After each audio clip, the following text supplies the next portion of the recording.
কেউ নেই। আল্লাহ পাক ঠিকই সময় মতো টাইম মতো তার রিজিক পৌঁছায় দিচ্ছেন। সুবহানাল্লাহ।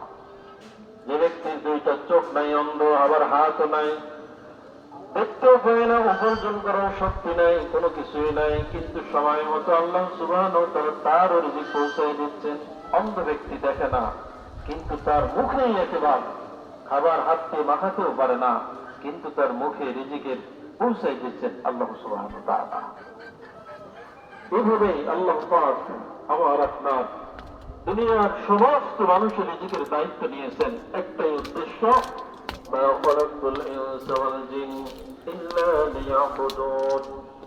একমাত্র আমার গোলামি করবে আল্লাহ তাআলা, একমাত্র আল্লাহর গোলামি করবে বান্দা, একমাত্র আল্লাহর গোলামি করবে, এছাড়া আর কোন উদ্দেশ্য নাই। সেজন্য রিজিকের এত সুনিপুণ। সুবহানাল্লাহ। উপস্থিত হাজিরিন, এই দুনিয়ায় যখন আমরা এসেছি, এখানে আমরা যখন থাকছি, আল্লাহ পাক এই দুনিয়াতেই আমাদের রিজিকের পরিবেশ করেছেন। আর এই ব্যস্ততা, রিজিকের জন্য দৌড়ানো, পরিশ্রম করা, এটা আল্লাহ থেকে নির্ধারিত হয়েছে। এই ব্যস্ততার মধ্য থেকে, এই নির্ধারণের মধ্য থেকে আমরা সবসময় এক একজন এক এক অবস্থায় থাকতে পারি না। কেউ সুখী রয়েছেন, কেউ বা সুস্থ রয়েছেন, কেউ বা অসুস্থ রয়েছেন। আল্লাহ একই সময়ে বিভিন্ন অবস্থায় রেখে বান্দার হাকিকত, হাল হাকিকত পরীক্ষা নেয়। আর সেই পরীক্ষায় যারা পাস করতে পারছেন তারা কামিয়াবি হচ্ছেন, আর যারা ফেল করছে তারা অত্যন্ত ক্ষতির মধ্যে রয়েছে। উপস্থিত হাজিরিন, এই জন্য আমার আপনার ইচ্ছা, দুনিয়ায় আমি আপনি থাকতে পারবো না, সর্বক্ষণ সব সময় আল্লাহ পাকের ইচ্ছাই আমাদেরকে মেনে নিতে হবে। তিনি যখন যা ইচ্ছা তখন তাই করে থাকেন। উপস্থিত হাজিরিন, রিজিকের জন্য আল্লাহর এই বিধান ব্যবস্থা, এটা আমরা মেনে নিয়েছি। এই জন্য প্রত্যেক দিন সকালবেলায় দৌড়াই রিজিকের জন্য, আবার দিন শেষে ফিরে আসি, এটুকুই আমাদের উপার্জন। কিন্তু প্রভাবটার ব্যাপার হল, রিজিকটা এমন ভাবে উপার্জন করছি যে আল্লাহর উদ্দেশ্য আমাদের সৃষ্টির, যে কেন আমাকে সৃষ্টি করলেন, সেই উদ্দেশ্যটাই আমি ভুলে গিয়েছি, রিজিকের পিছনে ছুটতে যাই। এমন ভাবে রিজিককে আমার জীবনের জন্য প্রধান লক্ষ্য আর উদ্দেশ্য বানিয়েছে যে আমাকে যেন আল্লাহ পাক রিজিকের জন্যই দুনিয়াতে পাঠায়, আর কোনো কাজ না। কিন্তু আল্লাহ তাআলা বলতেন, তুমি ভেবো না আম হাসিবতুম আন্না খালাকনাকুম আবাসা, তোমাকে আমি এমনি এমনি সৃষ্টি করেছি, খালি খালি সৃষ্টি করেছি। আল্লাহ তাআলা বলছেন, ওয়ালাম তুসরিফু সুদা, আমি তোমাকে অনর্থক ছেড়ে দিয়েছি, তুমি এটা মনে করো না, কখনো মনে করো না। আমি তোমাকে একটা লক্ষ্য, একটা উদ্দেশ্য দিয়ে দুনিয়াতে পাঠিয়েছি, আর উদ্দেশ্য বাস্তবায়নের জন্য তোমাকে রিজিকের মুখাপেক্ষি করেছে। সেজন্য ভুলে গেলে চলবে না, রিজিকটাই শুধু আমার, দুনিয়ার উপার্জনটাই শুধু আমার মুখ্য উদ্দেশ্য আর লক্ষ্য। আমার সন্তান সন্ততি সবাইকে শিক্ষা দীক্ষা সব কিছু দিচ্ছি, একমাত্র লক্ষ্য উদ্দেশ্য তার হবে রিজিকের মুখাপেক্ষি, তাই না? সন্তানকে লেখাপড়া শেখাচ্ছে, স্কুলে পাঠালাম, একটু ভালো রেজাল্ট হলো, তাকে সায়েন্স বিভাগে যোগ দিলাম, ভর্তি করালাম, ডাক্তার ইঞ্জিনিয়ার বানালাম, লক্ষ্য উদ্দেশ্য কি? উপার্জন, তাই না? রিজিক। কিন্তু না, আমার আপনার দুনিয়ার সমস্ত মানুষের লক্ষ্য আর উদ্দেশ্য যে যেখানে যে অবস্থায় থাকবে একমাত্র আল্লাহ বন্দী। যিনি ডাক্তার, এটা তার একটা উপার্জনের মাধ্যম, দুনিয়ায় সম্মানিত একটা পেশা, পেশার মধ্য দিয়ে তার লক্ষ্য আর উদ্দেশ্য আল্লাহর বন্দী। যিনি ইঞ্জিনিয়ার, তার এই কলা কৌশলের মধ্য দিয়ে এটা আল্লাহ তাআলা তাকে একটা উত্তম উপার্জনের ব্যবস্থা করেছেন, এর মধ্য দিয়ে তার লক্ষ্য আর উদ্দেশ্য আল্লাহর শাসন। এটাই কিন্তু আমরা বলে গিয়েছি, আমরা আমাদের উদ্দেশ্যকে দুনিয়ার উপার্জনের মধ্যেই বানিয়ে নিয়েছি। আল্লাহ তাআলা বলেন, আল্লাহকুমুত তাকাসুর হাত্তা যুরতুমুল মাকাবির। আল্লাহকুমুত তাকাসুর, বান্দা তুমি শোনো, তোমার যে উপার্জনের যে একটা মোহ, সম্পদ উপার্জনের যে একটা অন্তরের ভিতরে পাওনা, এটা তোমাকে মোহনিষ্ঠ করে ফেলেছে। হাত্তা যুরতুমুল মাকাবির, এমনকি এই মোহ তোমাকে কবরে যাওয়ার আগ পর্যন্তই তোমাকে মোহবিষ্ট করে রেখেছে। তুমি যখন কবরে যাবা, আল্লাহ তাআলার বাসন ভঙ্গিতে এমন আল্লাহ বুঝাতে চাচ্ছেন, তুমি যখন কবরে যাবা তখন তোমার অন্তরের ভিতরে উপার্জন কিভাবে উপার্জন করবো এটাই থাকবে। আমাদের অবস্থা এরকম। এজন্য দুনিয়া বন্দেগীর জায়গা, এটা ভুলে গেলে চলবে না। কিন্তু আল্লাহ বলেন নাই তোমরা সম্পদ উপার্জন করো না, এ কথা আল্লাহ বলেন নাই। আল্লাহ তাআলা সম্পদ উপার্জনের করার জন্য বলেছেন,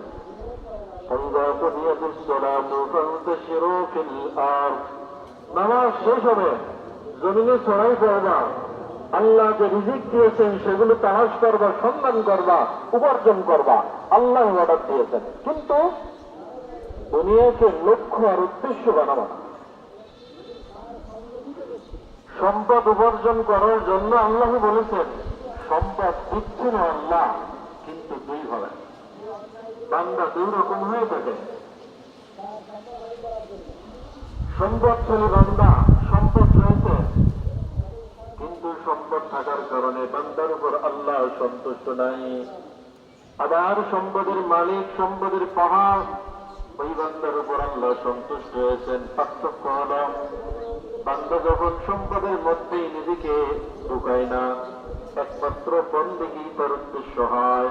যেমন একজন মানুষ সম্পদশালী, সে উপার্জন করেছে বহু টাকা পয়সা, অনেক কিছু, তার একমাত্র ইচ্ছা, একমাত্র লক্ষ্য উদ্দেশ্য যে আমি আল্লাহ তাআলাকেই সন্তুষ্ট করব।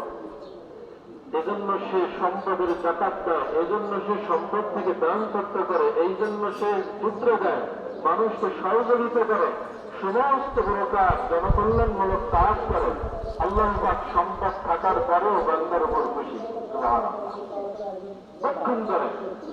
অপর একজন মানুষ সম্পদ ছাড়ে, কিন্তু জাকাতও দেয় না, দান সৎকারও করে না, ফিতরাও দেয় না, জনকল্যাণমূলক কোনো কাজ করে না, বরং এইটা করাকে সে মনে করে আমার সম্পদ খরচ হয়ে যাবে। এই বান্দার উপর আল্লাহ সন্তুষ্ট নয়। এজন্য সম্পদ উপার্জন একমাত্র লক্ষ্য নয়, এর মধ্যেই আল্লাহর সন্তুষ্টি থাকতে হবে। এই ইচ্ছা এবং এই ইরাদা রেখে আল্লাহর বন্দেগীতে মনোনিবেশ করা। উপস্থিত হাজির, বান্দা যখন একমাত্র টার্গেট, তার ইচ্ছা বানিয়ে নেয় যে আমাকে দুনিয়ায় উপার্জন করতেই হবে, তখন কি হয়? হালাল ইনকাম করেছে, হালাল পথেই ইনকাম করে সম্পদ জোগাড় করেছে, সম্পদ জমা করেছে, তবুও আল্লাহর নবী বলতেন, আদ-দুনিয়া মা'দুনাতুন মা'দুনুন মা ফিহা। এই দুনিয়ার মাঝে যা কিছু আছে সব কিছুতেই আল্লাহ তাআলা অভিশাপ দিয়েছেন। অভিশাপ। আচ্ছা, আল্লাহর অভিশাপ দেয়া এটা কি ছোট কোনো কিছু? না, কখনোই না। আল্লাহ যাকে অভিসম্পদ করেছেন এই ব্যক্তি ধ্বংসশীল। আল্লাহ যার উপর অভিসম্পদ করেছেন সেটাও ধ্বংস, ক্ষতিগ্রস্ত, ক্ষতির মুখে। এজন্য নবী বলেছেন, আদ-দুনিয়া মা'দুনাতুন মা'দুনুন মা ফিহা। দুনিয়া এবং দুনিয়ার মাঝে যা কিছু আছে সব কিছু আল্লাহ তাআলা অভিসম্পদ করেছেন, কিন্তু আল্লাহর নবী বলছেন, ইল্লা মা কানা আল্লাহু ফিহা। শুধুমাত্র যেটা আল্লাহর জন্যই করা হয় সেইটা বাদে আর সব কিছু আল্লাহ তাআলা অভিসম্পদ করেন। সুতরাং আমার রিজিক অর্জনের মাধ্যম, আমার রিজিক উপার্জনের সময় সব কিছু আল্লাহর বন্দেগীর জন্য। সকালবেলায় যখন আমি বের হচ্ছি রিজিকের জন্য, আলহামদুলিল্লাহ আল্লাহ পাক আমার প্রতি সন্তুষ্ট, দিন শেষে হাত ভরে আমাকে রিজিক দেন। কেন দেন? এই কারণে আমার মাধ্যমে আমার সন্তানাদি, স্ত্রী পুত্র, পিতা মাতা, পরিবারের ভরণ পোষণাদি চলছে। এরপর কি হচ্ছে? আমার মাধ্যমে যারা রিজিক পাচ্ছে প্রত্যেকেই কেউ না কেউ, সবাই প্রাপ্তবয়স্ক, তারা সকলেই আল্লাহর গোলাম, আল্লাহর বন্দেগী করে। আল্লাহর বন্দেগীর জন্য আল্লাহর উপর রিজিক পৌঁছাই দিচ্ছেন, আল্লাহর গোলামের জন্য। সেজন্য সময়, সম্পদ, উপার্জন পদ্ধতি সব কিছুই মধ্যেই আল্লাহর বন্দেগী থাকতে হবে। আর না হলে আমার সময়, আমার সম্পদ, আমার যা কিছু আছে তার উপর আল্লাহ তাআলার অভিসম্পদ হবে। উপস্থিত হাজিরিন, এই জন্য আমরা আমাদের লক্ষ্যকে ভুলে যাব না। আমাদের একমাত্র লক্ষ্য হচ্ছে আল্লাহ বন্দেগী করা। আল্লাহ তাআলা এইবার শুধুমাত্র দুনিয়ার মোহ নিয়ে যারা ঘরে উঠছে তাদের ব্যাপারে বলছেন, ফাসরিদ লাহুম মাসালাল হায়াতিদ দুনিয়া কামাইন আনজালনাহু মিনাস সামাই ফাআখলাত বিহি নাবাতুল আরদ ফাআসবাহা হাসিমান তাদুরুহু রিয়াহ। আল্লাহ তাআলা বলছেন, দুনিয়ার মানুষ শোনো, এই দুনিয়াটার উদাহরণ কেমন। আল্লাহ বলছেন, দুনিয়ার উদাহরণ হলো এবং যখন আসমান থেকে আমি আল্লাহ পানি বর্ষণ করি জমিনে পানি বর্ষণ করার পর বৃষ্টির পানি পেয়ে জমিন সতেজ হয়ে যায়।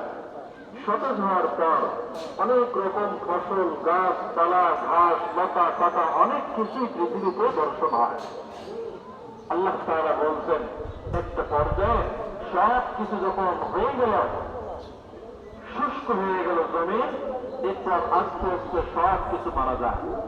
এমন অবস্থা ধারণ করেন যখন ঝঞ্ঝ বায়ু, ঝড় আসে, এগুলো খড় কুটার মতো ঝড়ের বায়ুতে উড়ে চলে যায়। কিন্তু একটা সময় এগুলো কিন্তু সব সতেজ সজীব জীব ছিল, গাছ ছিল, ফসল ছিল, সেখান থেকে ফসল মানুষ খেয়েছে। কিন্তু একটা সময় সে তার সতেজতা হারিয়েছে, এখন সে শুকিয়ে গিয়েছে। বাতাস আসলো আর বাতাসে সে উড়ে চলে গেল। আল্লাহ তাআলা উদাহরণ দিচ্ছেন দুনিয়ার জীবনটা এই, তুমি যে কিছুক্ষণ সময় দুনিয়াতে থাকছো আর আমি আল্লাহ তোমাকে রিজিক দিচ্ছি, তুমি নিজেকে সতেজতা অনুভব করছো, মনে করছো আমি অনেক কিছু করতে পারছি, ভাবছো, কিন্তু না, যখন তোমার কাছ থেকে তোমার রূপটা আমি কেড়ে নেব, তুমিও তখন ওই ঝড়ের দাউর মতো তুমিও উড়ে চলে যাবা, তোমাকে কেউ মূল্য দেবে না, তুমি তখন লাশ হয়ে যাবা, তুমি তখন মৃত ব্যক্তি হয়ে যাবা, তোমার কেউ মূল্য দেবে না। আল্লাহ তাআলা বলেন, এই জন্য আল্লাহ এত কিছু করছেন শুধুমাত্র তারই বন্দীর জন্য। উপস্থিত হাজিরিন, আমি আপনি ফসলের মাঠে ফসল উৎপাদনের জন্য বীজ বুনতে যাচ্ছি। একটা বীজ বুনলাম, সেই বীজ থেকে আমার রিজিকের ব্যবস্থা আল্লাহ পাক করছেন। আমি বীজটা বোনার পরে, বীজ বপন করার পর আমার কাজ হল ওখানে পরিচর্যা করা, পানি দেওয়া, ঠিক মতো সময় মতো যখন চারা গজাবে তখন তাকে নিড়ানি দেওয়া, তার পরিচর্যা করা, এটাই তো। ঠিক একটা সময় পর এই বীজ থেকে আমি ফসল পাবো না? পাবো। এই সমস্ত পরিশ্রম আর এই ফসল পাওয়া, বলেন তো ক্রেডিটটা কার? আল্লাহ। কেন? কারণ দেখেন তো আল্লাহ তাআলা কোরআনে এইভাবেই বর্ণনা করছেন, বলছেন এই জমিন সম্পূর্ণটাই মাটি। মাটি আর কি? মাটি, কিন্তু তার বিভিন্ন উপাদান রয়েছে, আমি সেটা বলছি না, আপনারা যেটা দেখি সেটা মাটি। ওখানে পানিটা নিয়ে আরো অনেক কিছু উপাদান, একটা মৌলিক পদার্থ রয়েছে। কিন্তু আমরা যেটা দেখি সেটা কি? মাটি।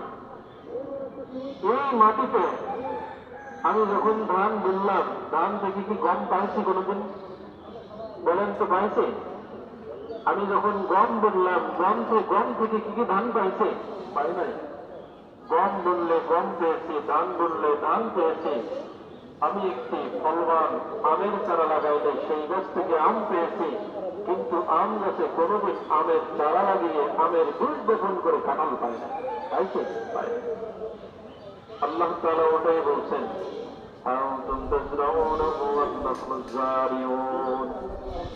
ফসল কে ফলায়? তুমি পানি দাও, তুমি বপন করো, তোমার দায়িত্ব শেষ। কিন্তু তিল তিল করে আমি তাকে বড় করছি, তারপর তাকে ফলন দিচ্ছি। কে দিচ্ছে? তুমি না আমি? আল্লাহ। কে দিচ্ছে? আল্লাহ দিচ্ছে।